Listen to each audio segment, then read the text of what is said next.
Hey everybody, I did a poll with you guys and asked what area do you struggle with the most in CELPIP? We got 230 answers. Thank you so much first of all for participating. Here are the difficult areas. Reading part 4, 33% of you say it's the hardest. Listening part 6, 14%, so most of you think it's easy. Writing vocabulary, 15%, so it's not a big concern, but I'll tell you that is a big concern for me when I mark you guys. That needs to be worked on.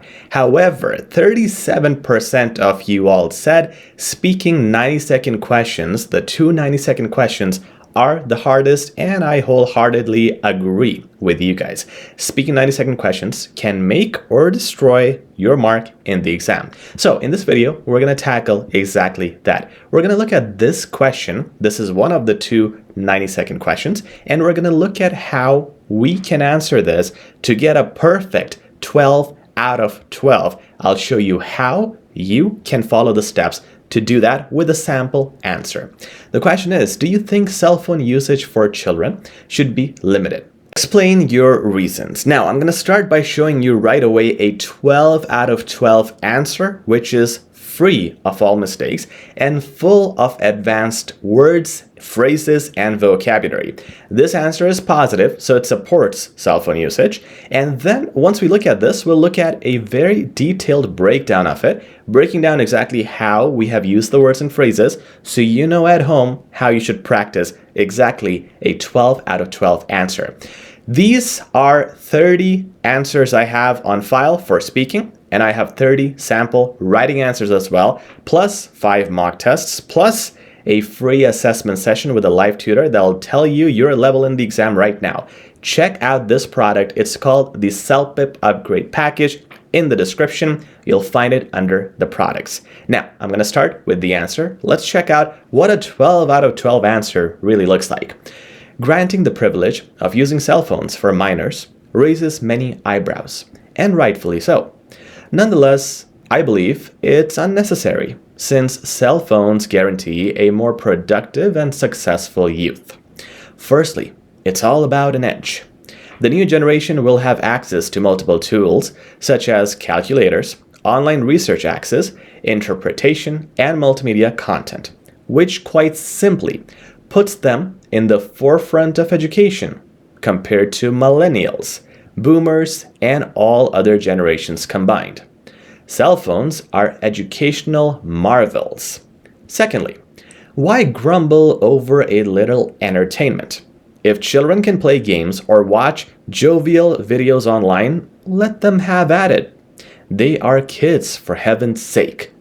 Thirdly, in the times to come, they will eventually use cell phones. So why tarry? If this is something that will provide them career, networking, and entrepreneurial opportunities, give them a fighting chance by allowing them to be proficient with cell phones from an early age. Look at the expressions here, they're beautiful. Overall, it shouldn't even be debatable given the plethora of upsides, and I, for one, am in full support of children using cell phones. Beautiful answer. It looks like Shakespeare wrote it himself. But this is exactly what you can do yourself, and this breakdown will help you analyze and exactly understand why this answer will be appreciated and loved by the CELPIP examiners. Let's check it out. So this is the same answer that you read earlier or heard me speak, and the bold letters here will break down why all of this is really good stuff to use. So let's have a look. So this sentence, granting the privilege of using cell phones, raises many eyebrows, and then it continues. And if you remember, this was a very long sentence. So what the explanation tells you here is this is a highly complex sentence. It first starts with granting. So this granting already breaks the sentence into two parts, which means granting the use of cell phone will raise many eyebrows. That's one thing. It does create controversy. Nonetheless, I believe this. So then that gives you the other part of the information. And any sentence that is broken into two parts is called what? It's called a complex sentence. Complex sentences give you good marks. And guess what? If you can insert something like this at the start, you make a starting impression. Right away, you get a good complex sentence in. Plus, you don't have to think about it over and over again that I have to do a complex sentence. If you can do one at the start, it solves that burden that you have to do it. Then you have raises many eyebrows, which is a more complex phrase than saying that this is controversial. And we try that in so many places. We said nonetheless here instead of saying however, right? So you want to use good advanced phrases and words. Then you also have this really good adverb, rightfully. Rightfully is an advanced adverb. It is also an adverb, so that helps you get the mark for range of vocab.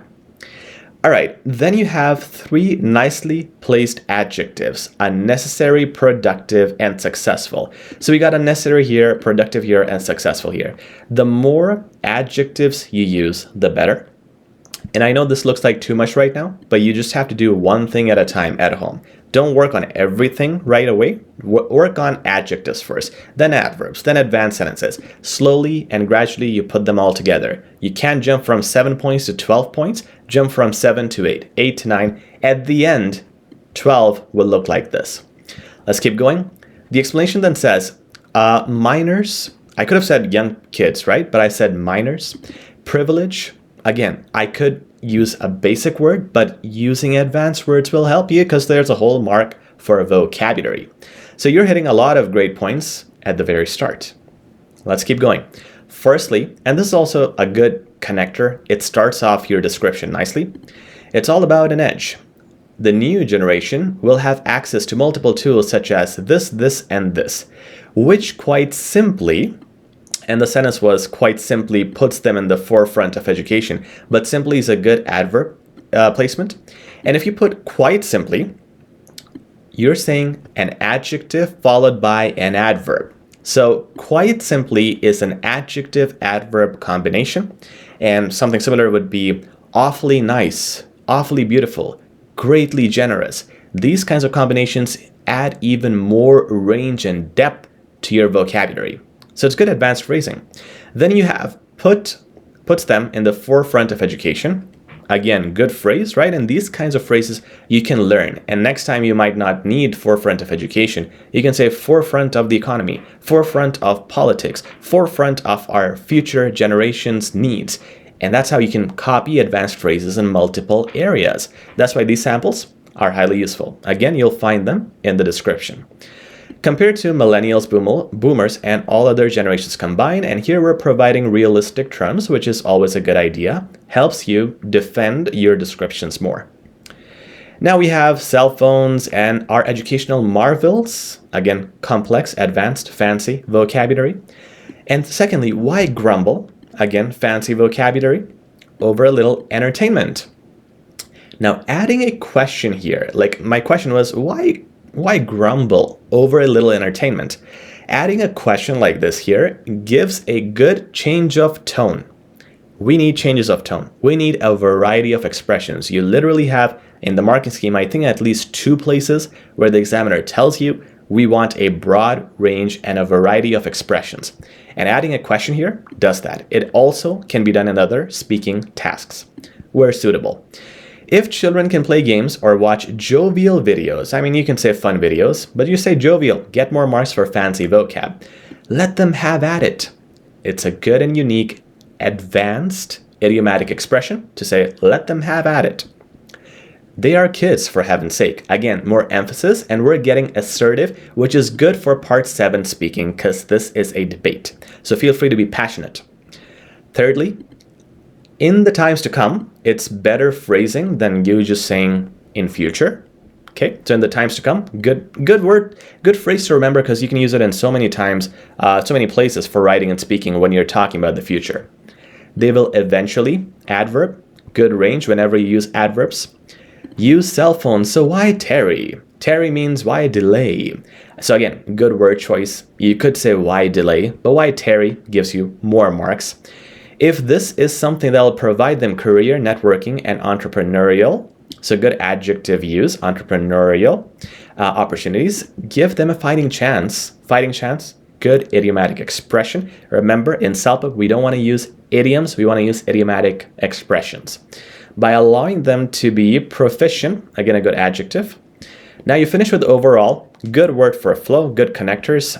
Here you could also say overall at the end, in conclusion. It shouldn't even be debatable, adjective, given the plethora of upsides. Now, every time you want to say several upsides, say plethora. Plethora means several, it's advanced. Upsides, it's also advanced. And then you finish off by saying, I, for one, am in full support. That is nice phrasing, again, unique and advanced. Full support of children using cell phones. It's a unique ending compared to you just saying, I believe this or I support this. Try to use this kind of phrasing, I for one stand with this, or I for one am in full support of whatever. So this is the level you need to score and guarantee a full mark. It's highly advanced, but don't panic. Most of you don't even need a 12. Most of you just need 10 or higher. So you can have a few mistakes. You don't need all these advanced words, but at least aim for it. Once you aim for it, you'll be in the right direction.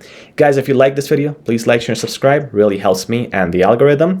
And we'll talk soon. Take care.